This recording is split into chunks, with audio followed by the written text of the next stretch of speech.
المذيع بيسأل الساحرة الروسية: هل في أشخاص ما تقدريش تسحريهم؟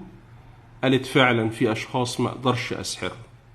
اسمع قالت إيه على المسلمين. When a person is drunk, he... Yes, definitely. Does the amount of alcohol matter? Sure.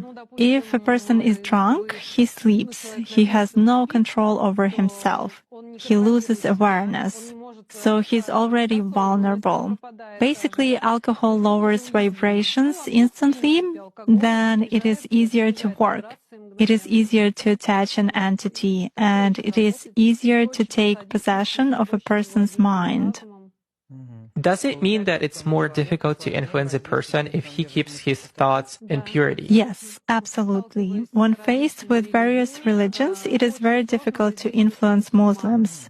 They are in a constant connection with the egregore. They do namaz every day and read prayers on a daily basis. They are constantly under some kind of a dome, so it is very difficult to influence them. When you start impacting a person, he begins to address in a prayer. Indeed, many of them are very different from those who come to church only when everything is bad in their life.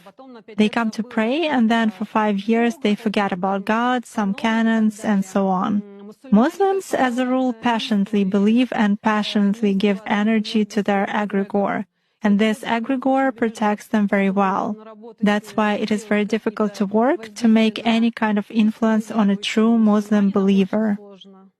Is this some kind of a good egregore? Well, for them, yes. This egregore is good for adepts who contribute good energy to it. How do you sense it? For instance, you have found an energy trace of such person. What's next? Do you try to drag him somehow to visualize this threat and you fail? Or how do you do that? It disappears. I cannot get a grip on it. I focus on it, but something immediately knocks me out of the flow, just like that. Or I visualize a person in front of me clearly and can affect him even at a mental level, but some image is not created in my mind at all. I even look at a photo, reproduce an image, but it vanishes from my mind. Thus, I can clearly see that a person is covered with something. Alhamdulillah. Does this only work with Muslims? It does for me.